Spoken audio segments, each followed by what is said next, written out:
working earlier. There we go. Okay, perfect. You can take that down. Thank you so much. And then I'll just tell you and I'll put it back up. thank you. You're welcome. I'll need it during my closing too. Okay.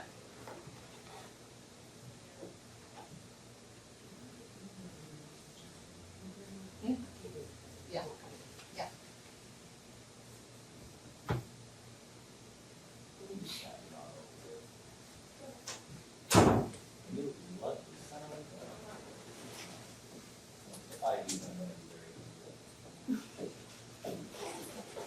I know it sounds silly, but you know exactly what I'm talking about. Does he do like the siesta, like the super big meal at night? Yeah. And then- Yeah, Yeah, just- after he learns. It's bad for sleep though.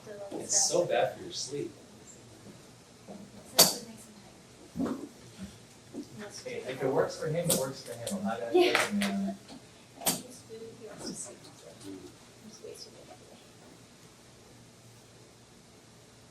I'm not gonna judge a man based on his eating habits.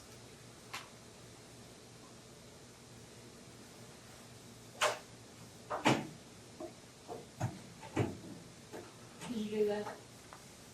Remain seated, come to order. One of these days I'm gonna have to go. Yes. Every time I pass by that line, I want you to sit there so you can see the be like computer. Mr. Lee, you're In breaking case that. anything happens, just be wary. I have a clicker, so you don't have to do anything. As you can see, I All rise for the jury. Oh,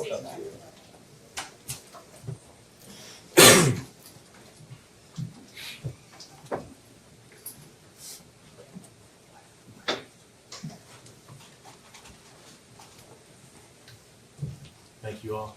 Y'all may be seated. Any further witnesses at this time? Yes, Your Honor. Our last witness for today is Mr. Danny Faulkner. The defense calls Danny Faulkner to the witness stand.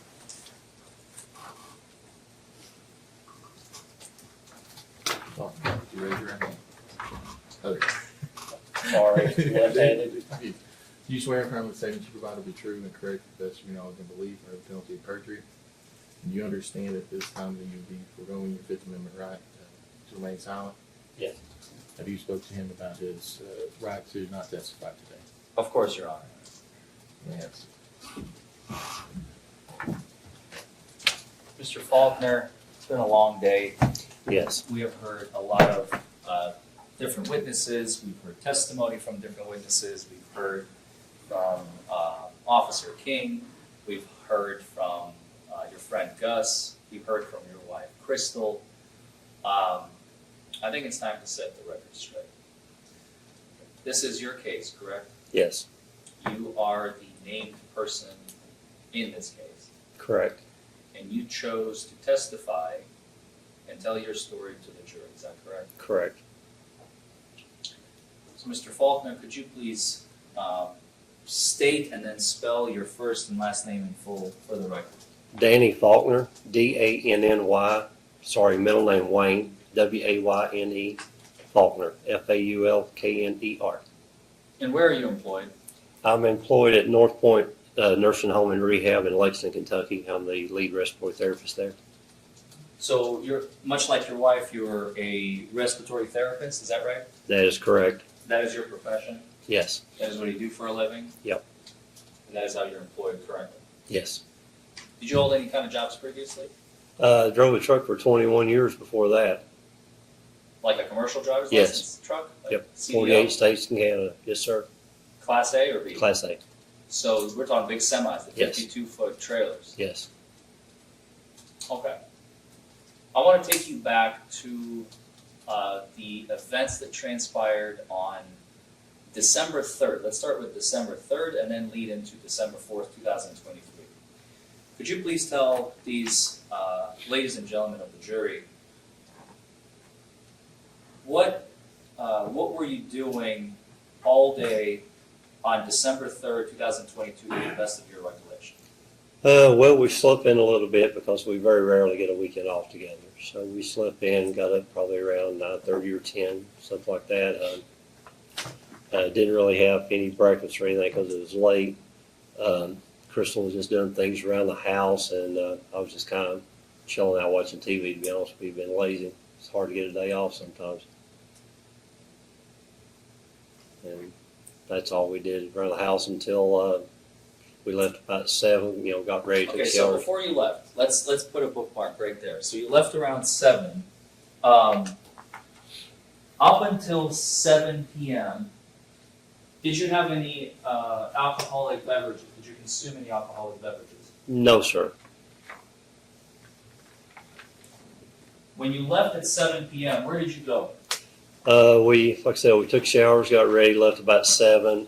We went to Rafferty's to eat because we usually go once a week, and it's kind of a thing. As I tell everybody, it's the best steak you can get in Lexington for under $30. So we went and ate, and we're going to go on up and watch Paul Groves play. He's a local band, very good musician, and we enjoy hearing him play. Let's talk about your pit stop at Rafferty's. Is it Lexington? Yes. Yeah, exit 108. Can you leave it there? So I just want to make sure that you Oh, okay. Yeah, I just I'm about to use it. I'm not using it yet. But. So Rafferty's. Let's talk about Rafferty's. So at Rafferty's, what time do you get there approximately? About 8 o'clock. It's about an hour drive from our house. About 8 o'clock? Yeah. Okay. What do you do at Rafferty's? Got seated. We usually sit in the bar area because there's no waiting. We just go in. We usually have the same waitress every time we go. Ordered my Jackson Hole filet with a baked sweet potato and a side salad like I always do. And I got my short Blue Moon draft with an orange in it. And Crystal got her coney chicken and her Coke that she always gets. So let's go back just a moment. Who drove to Rafferty's? I did. So you're behind the wheel of the silver Nissan No, Infinity. Infinity. The silver Infinity. Yeah. You drove from Mount Vernon to Rafferty's, Yes, right? that's correct. And then at Rafferty's, you consumed alcohol. Yes, sir. And so when you left Rafferty's, what did you do? Crystal drove from there and drove us on up to. So she was behind the wheel Yeah. as you left Rafferty's. You were not behind the wheel. No, she always fusses she has to. There's 2 buttons on the Infinity, one for my seat and one for her seat. And so she always has to go over and adjust the seat and all that because she's a lot shorter than I am.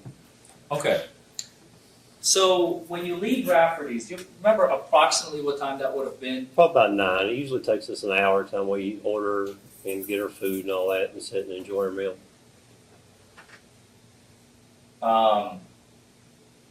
So after you leave Rafferty's, where are you headed? We're headed up to the Tipsy Cow to watch Paul Groves play in Georgetown. That's the band, Yes, whom you're acquainted with, yes, personally. yes. Okay. What happens at the Tipsy Cow? We go in, well, on the way up, I texted Gus and let him know, we're going to be up there if you want to hang out some, because I knew he was 20 or 30 minutes away. So we go in, I get my club soda and I get her a shot of peanut butter whiskey, and we go find the table and just kind of sit and talk to Paul and them because they're between sets. And then, Gus gets there and he brings it around in, and I tell him, no, I can't, I'm driving, it's my weekend. So, So I'm sorry. Why can't you drink? I missed that. because I'm a DD, I'm the designated driver. It's Designated. it's my weekend for her to have some fun. Do you guys alternate weekends? Yeah, Like yeah, who's we still try on to. driving? Yeah, who's it's still- according to where we're going. Yes. Okay. So, at the Tipsy Cow, did you consume any alcoholic beverages? No, sir. What were you drinking? Club soda and lime and lemon. I go back and forth. Do you remember what time you left? About 1:30ish. The band was just quitting because they closed at 2. The Tipsy Cow closed at 2 that night? Yes. Yeah, that's what time they closed. We left about 1:30. So now we're in December 4th, which is the late night, morning hours of the accident. Correct. So at 1:30-ish, you leave, Mhm. right? And you're driving to go home, Correct, which is Mount Vernon. correct. Your wife is in the passenger seat, Yes, sir. and you're behind the wheel. Yeah. You said you have not been drinking, No, sir. and she has been, Yes, because you're the designated driver. correct. So on the way home, tell us, and I want you to stop it right before the accident occurs. Madam Clerk, I hope you don't mind if you could please pull my screen up. So go ahead and tell us. You leave the Tipsy Cow. Where are you headed? What road are you on? Well, the Tipsy Cow is right there where the old, not the flea market, the outlet center used to be in Georgetown at the exit 127. So we get on I-75, start heading home, go through Lexington. We're heading on through the house through Richmond and Berea and almost back to Mount Vernon. Okay. So now let's talk about, according to the records, since I imagine you probably didn't keep a running log of when the accident occurred. The records say the accident occurred somewhere approximately at 2:23 a.m. Does that sound Yes. about right? Yeah.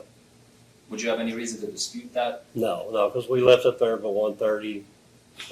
It's 45 miles or something down where that Rick, so that calculates out about right.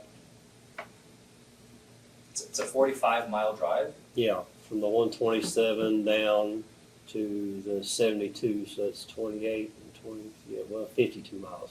52 miles. Yes. So if you were traveling at the speed of 100 miles an hour from the Tipsy Cow to Mount Vernon, would it be a fair assessment to say that you would arrive at approximately 2 o'clock in the morning at the house? Oh, yeah. At 100 miles an hour, you're going to cover 100 miles in an hour, so I would have been home by way before 2:30 because it's only, 60 miles from our house to It's in the name, right? You just said it. Yeah. 100 miles per hour is literally you cover the distance, right? 100 miles in an hour, right? Yeah. So 52 miles, it's almost exactly half. That would take 30 minutes if you're traveling 100 miles an hour. And if you left around 1:30, if there were an accident, it would have to occur before 2 a.m., correct? Correct, yeah. Just doing basic math. Yes. Okay. So tell us, seconds before the accident, we're about to show. Let's just talk about the accident. So right before the accident occurs, tell us first of all, what lane are you in? I'm in the center lane. You're in the center lane. Yeah. And what speed are you going at? We're set on 70, and I'm in the center lane because the truck that we're passing is a Werner truck, and they're cut back at like 67 miles an hour. So we're trying to go around it. So there's a truck immediately to your right. It's a 3-lane highway. Mm-hmm. The truck is on your right. You're in the middle. Is there anybody on your left? Not at the time, but there's one coming up. You can see one coming up beside him. Okay. So would this be a fair representation of this point in the story? Interstate 75, this is 75, 3-lane highway, speed limit is 70. You have yours set at 70 on cruise control, and we have heard, we've not really heard testimony, but the report, the accident report, which, did you have a chance to review your accident report in this case? Yes, I did.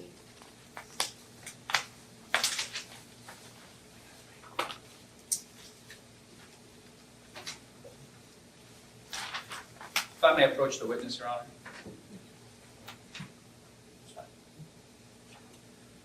What I'm showing you is page 2 of the accident report, and I want to bring your attention to the third from the last line where it says Unit 2. Just read that silently to yourself. Please do not read it out loud into the record. Yeah. Okay. I mean, so in your review of the accident report written by Officer King, is it accurate that Officer King wrote, based on his investigation, Unit 2 stated he had his cruise control set at 75.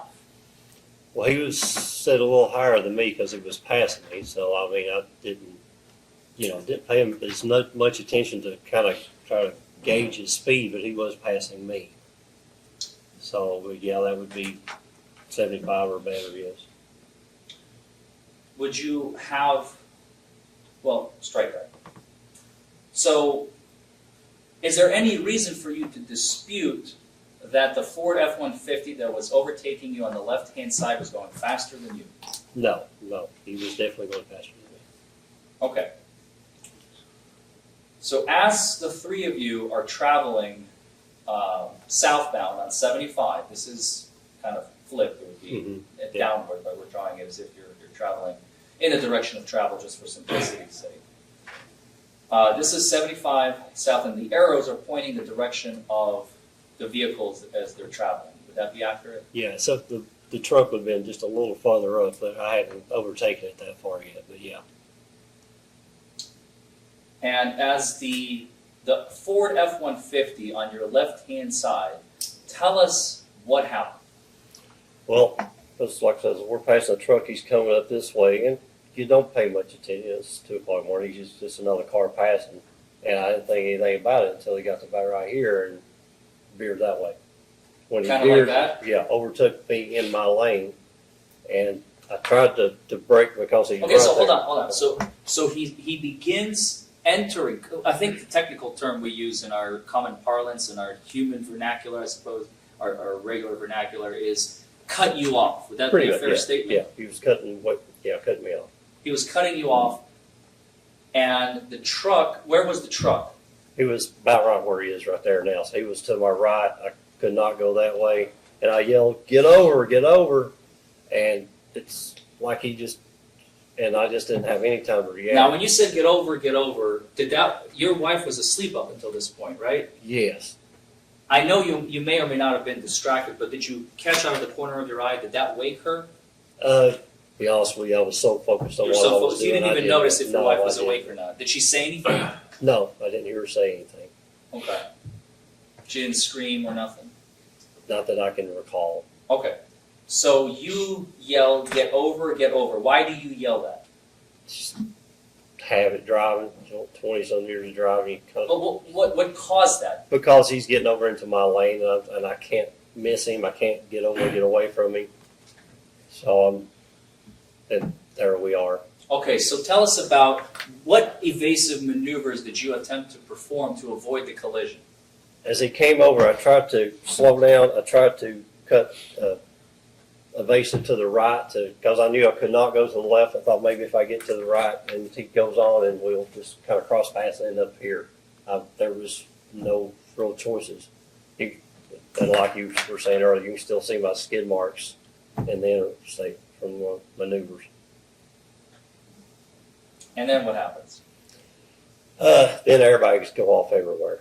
And so then you're in the car, hands on the steering wheel, and all you can hear is screeching. You can't see anything because the airbags are all around you, and then it's a stop. That's when we hit the guardrail. So after impact, how does the truck end up behind you? Did it go into a tailspin? Yeah. Or what happened to it? Yeah, it ended up back behind me, pointed in the other direction. So as I got out and got the airbags down to where I could get out, the adrenaline's pumping. So I get out, I check on Crystal, are you okay? And she said, yeah, I cannot get my door open. So I have to, I don't know if you've ever been inside of an Infinity, but it's across a big, huge console and across her to get out. I said, well, I'm going to go check on the other people. And I ran back that way and checked on them, and that's when the ambulance showed up. Was the truck facing southbound or northbound after the collision? It was turned around facing back northbound. The other direction. Yes. So the front of the truck, the front of the Ford F-150 would be right about here, Yeah. and the back would be right here. Yeah. So right in that area, yes. And this is your silver Yeah. Infinity, and this is indicating the impact On the guardrail. on the guardrail.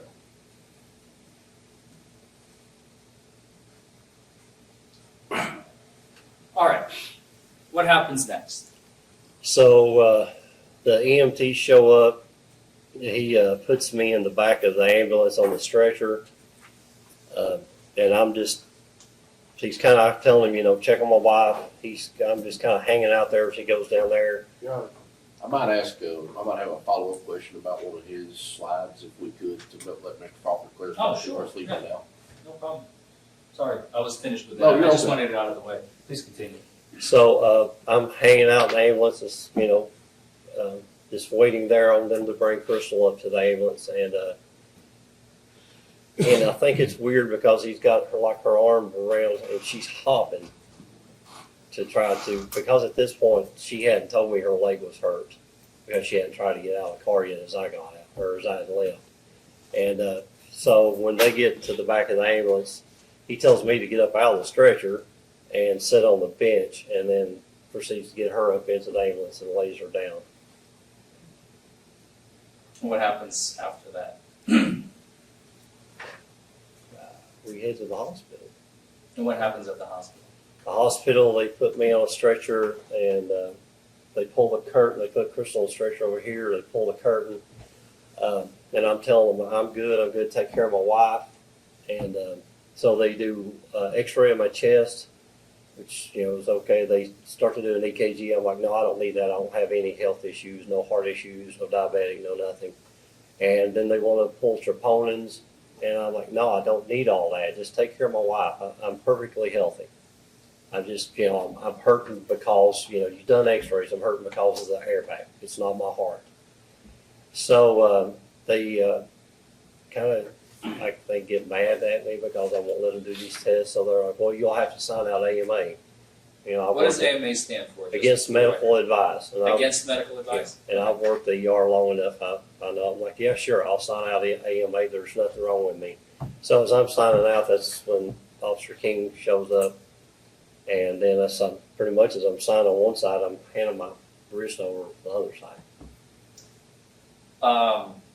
Officer King testified here today in your presence that he asked you to perform, I believe his testimony exactly was, I asked him if he will do any field sobriety tests, and Mr. Faulkner said no. Do you remember that testimony? Yeah, I remember the testimony. Did that ever happen? I don't recall it happening. What do you mean? I don't recall. Did he ever ask you to do standardized field sobriety tests? I don't recall him asking me because, I'm sitting laying here in a stretcher. I'm not sure how I'm going to do field sobriety tests on a stretcher. Well, did he ever ask you, hey, do you mind getting off the stretcher and do the field sobriety test off the stretcher? Not to my recall, no. Did he ever ask you to do the field sobriety test at the station, at the police station? No, sir. The only thing we did at the police station, Well, hold on. Just answer my question. No. Did you? No. No. And at the jail, did he ask you to do standardized field sobriety No, tests? sir.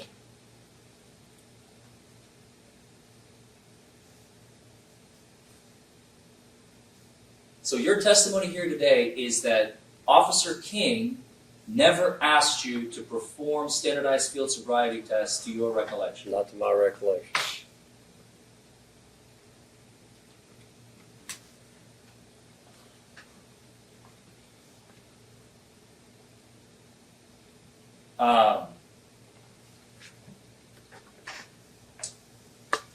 As you were signing, I cut you off. You began telling us about the against medical advice, the AMA form. You said something along the lines of, as I was signing the AMA, you were handing over your wrist to Officer King. Why was that? Yeah, he was telling me I was under arrest for driving under the influence. And at that moment, I'm just mainly worried about my wife over here. We'll straighten all this out later. I'm worried that she's hurt. So you complied. Yes, and he actually apologized to me as he was putting the handcuffs on. He said, man, I'm sorry. He said, I just have to do this. I said, I completely understand. Did you comply because you knew one day you'd be sitting in that stand? Yeah, In like I the said, witness we'll stand? sort it out later.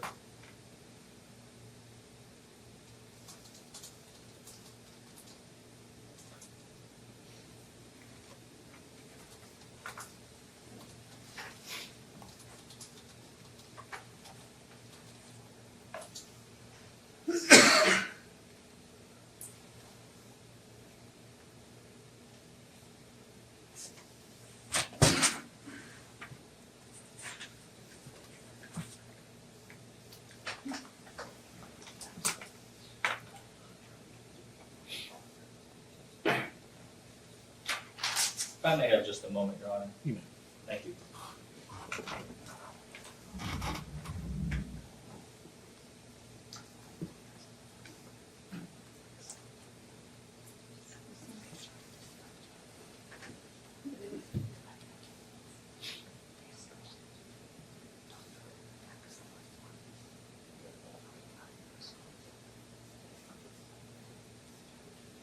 Pass the witness, Your Honor.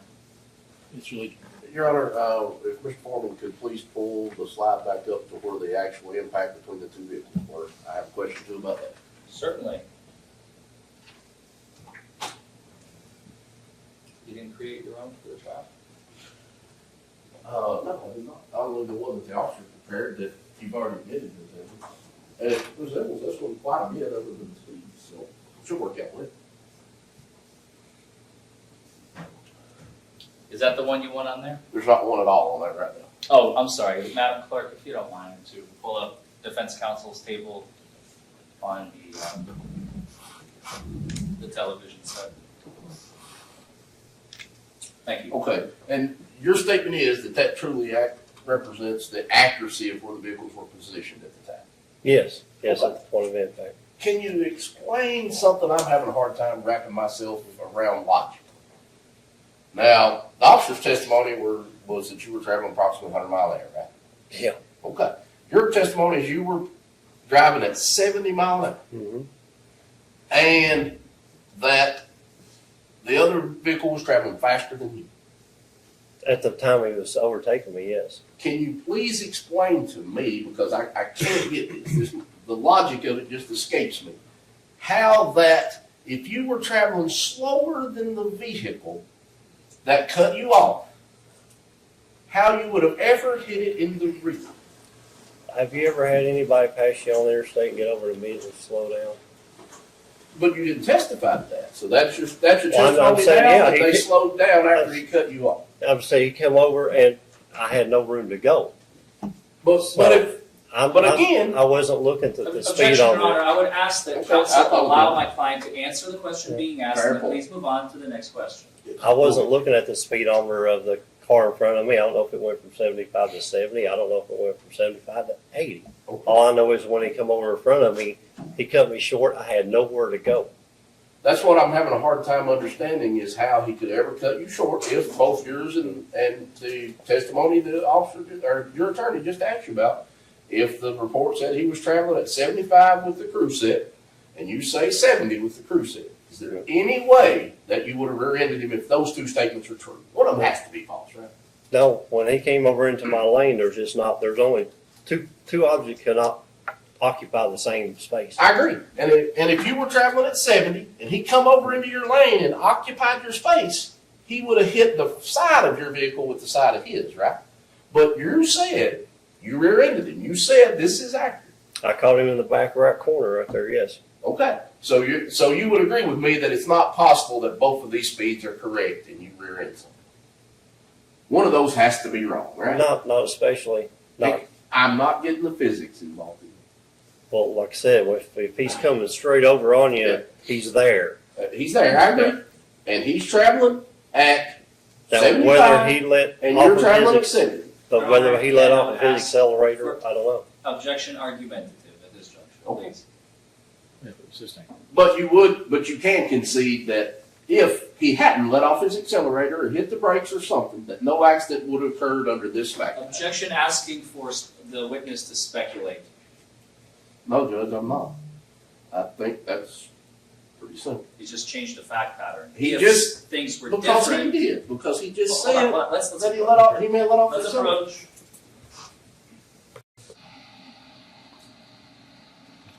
Your Honor, my objection is he's trying to get to it. Well, if the facts were different, No. then the case would have been different. I never said if anything was different. What I'm saying is there's no way that this fact pattern is correct. There's no circumstances where that's correct. I think the point was made. I would ask the counsel to move on to the next point. He keeps changing. He's never gave me a definite answer. He Yes, keeps he changing has. it. Well, maybe he let off. I'll Or, allow you to give an answer to finalize. Just can we get one more question on this topic so we can move on? I'll get as many as I I'm need sorry, I to thought get you a was fair going to answer. No, no. Okay. No. You're good. Thank you, Your Honor. All right. Let me try this again because we seem to be having trouble. And I admit I'm having a hard time wrapping my head around it. If some other circumstance did not intervene, again, this is through your attorney, this is your reputation, and you said it was correct.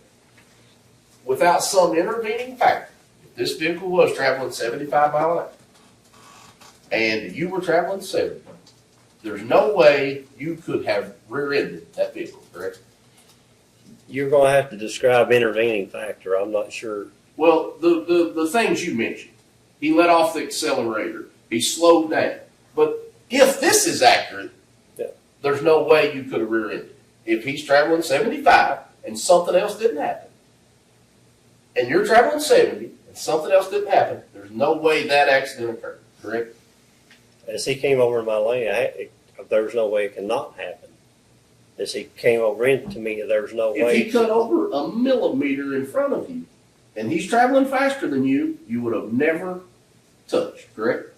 If he had never gotten into my lane, we'd have never touched. Okay. But, I mean, I don't, What I'm having a hard time understanding, and I think everybody here is, if your vehicle's traveling 70 Mhm. and the other vehicle's traveling 75, how did you ever contact him? well, on the same scenario, if he's running 75 and I'm running 100, he would have never got beside of me. Who says he got beside of you other than you? The police report doesn't say that, does it? There's a lot of things the police report didn't say, but Okay. I'm just saying, Okay, but that's your version of what's happening here. We're having a hard time explaining how your version could have occurred. That's what I'm getting at, right? like I said, that's all I know. I don't know if he let off when he come over. I don't know. I don't know Okay. if his radar detector may have went off. I don't know. Okay. So if the police report indicates that you come upon him from behind at a high rate of speed, you're saying that's incorrect? It's incorrect. Absolutely. Okay. That's all I have as far as that display goes. Your Honor. Okay. If Your Honor, they will we take that out. have just one moment?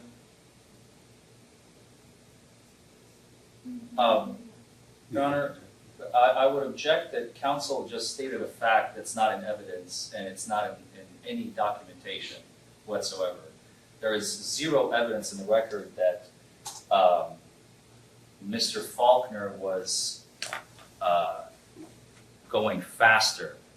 The police report literally says the driver from Unit 1, which is Mr. Faulkner, advised me being Officer King, that he, Mr. Faulkner, the driver from, hold on one second, Your Honor. I just want to clarify for the record. I just want to make sure because I think, I just don't want to confuse the jury, that's all. If I misspoke, Your Honor, I just wanna make apologize. sure. I'm fine with introducing the report if that'll clarify. I mean, they've already introduced part of it, so.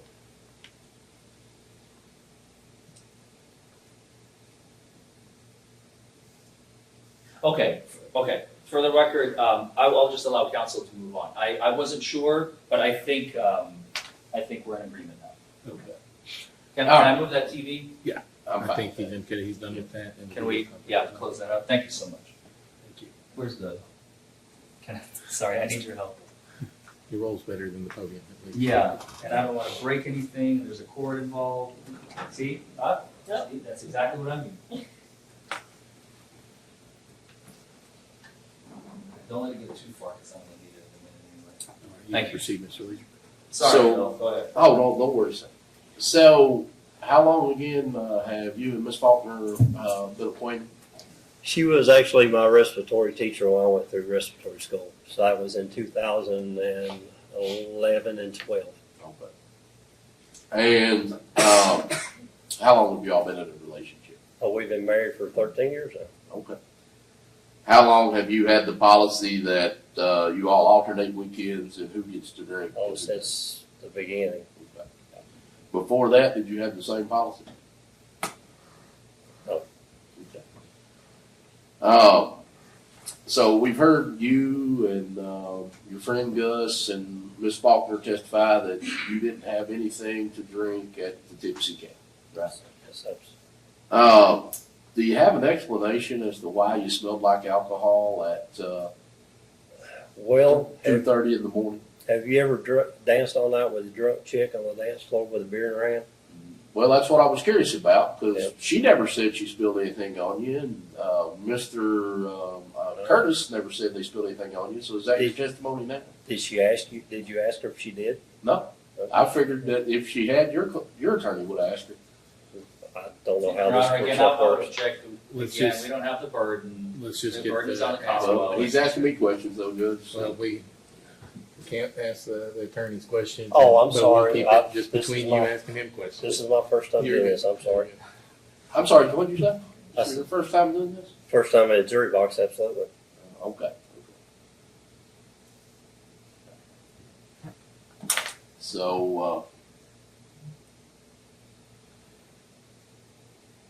So your statement is that that your Honor, girlfriend we spilled approve. beer on you? And we approach it.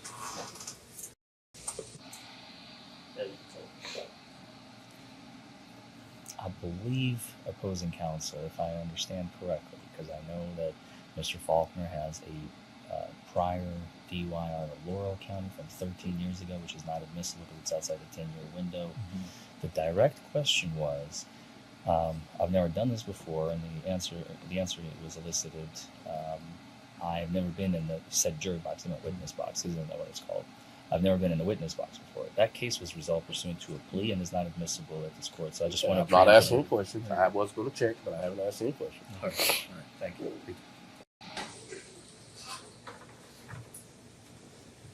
All right.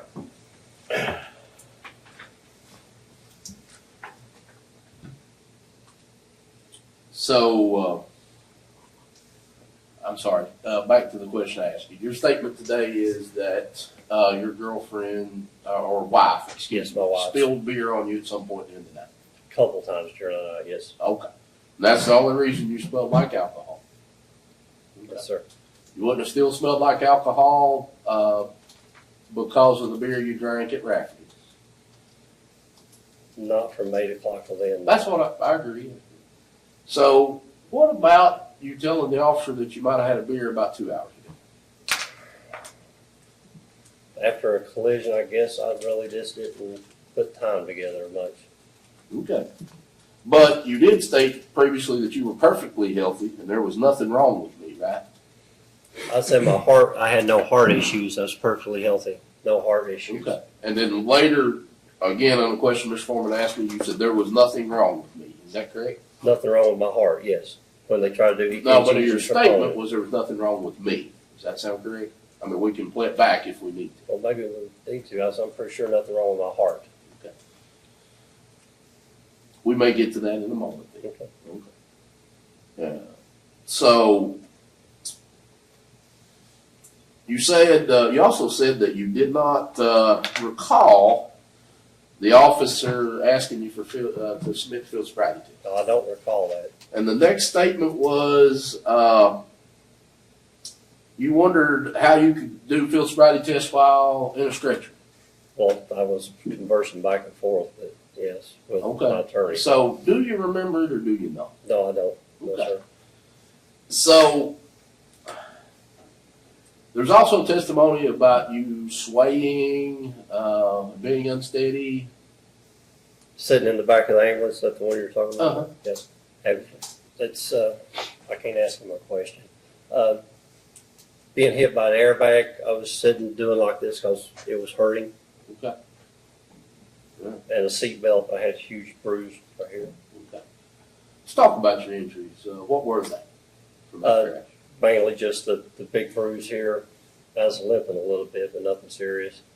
Did you get what medical treatment did you get? They done an X-ray on me, and then, like I said, before they tried to do an EKG, I refused it, and they wanted to do a troponin test, which is for your heart. I said, no, I don't have any heart issues, so that was all.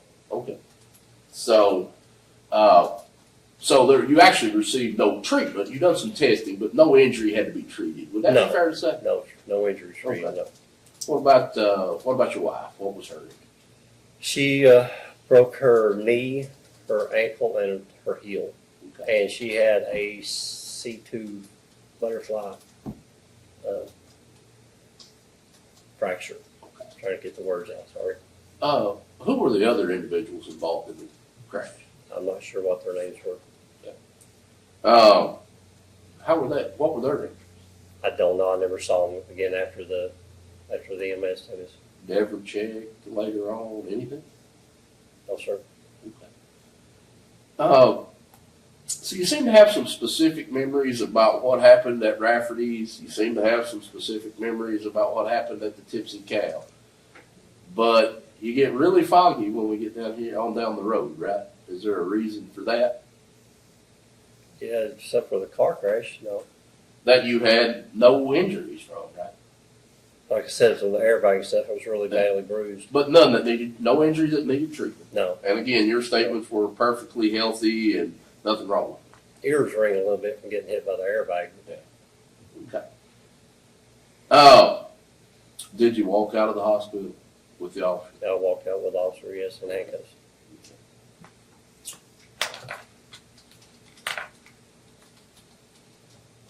Give me 1 second, John, and we'll wrap this up, I hope.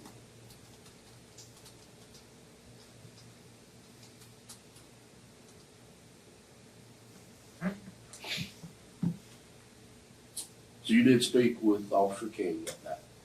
Yeah. Had you ever met him before that night? No, sir.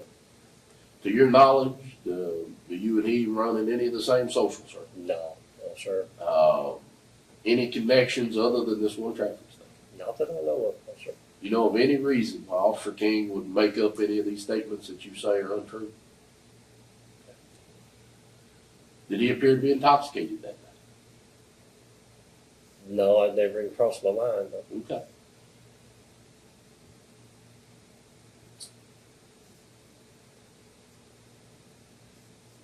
Would it be fair to say that some of these inconsistencies and your trouble recollecting things were related to either the beer you had at Rafferty's or some other point during the night? no, sir. You realize you are under oath and speaking to the truth. Yes, sir. Absolutely. And how many club sodas with no alcohol in them did you drink at the bar that night? Lord, anybody that knows me knows that I consume a lot of liquids, probably 8 or 9. At least I'm constantly thirsty. Okay. So you drunk 8 or 9 club sodas with no alcohol in them, Absolutely. and from 10 to 1:30. Yeah. And how many ounces were those club sodas? Well, they were in cups like that, probably 8, 10. I don't know. I didn't ask the. So then we go back to Rafferty's. You only drank 1 beer then, though, right? Okay. Did you drink anything else? Mm-mm. Okay. So you consume a lot of liquids when you're drinking club soda with no alcohol, but you don't when you're not drinking club soda with no alcohol. I do when I'm not driving. Okay. They didn't have club soda at Rafferty's? I wasn't going to be driving from Rafferty's. And if I'm not allowed to ask you a question, but steak and a blue moon go together great. No doubt. Steak and two blue moons go together better? If I'm not driving. That's all I have this time. Any follow-up, Mr. Forman? Anything further for this witness? Can he step Oh, down? yes, please. Thank you. Join me at council table, Daniel. Any further witnesses, Mr. Forman? That concludes the case for the defense, Judge. If we may briefly approach.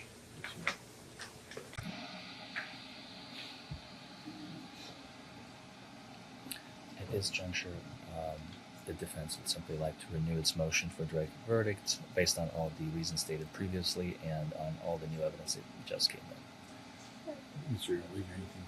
Yeah, there's no act. I mean, there's some witness testimony, but basically we're the same facts we had before. Motion for direct verdict is going to be overruled. I believe that there is sufficient testimony in my favor to the Commonwealth to submit it to the jury for determination. Yes, sir.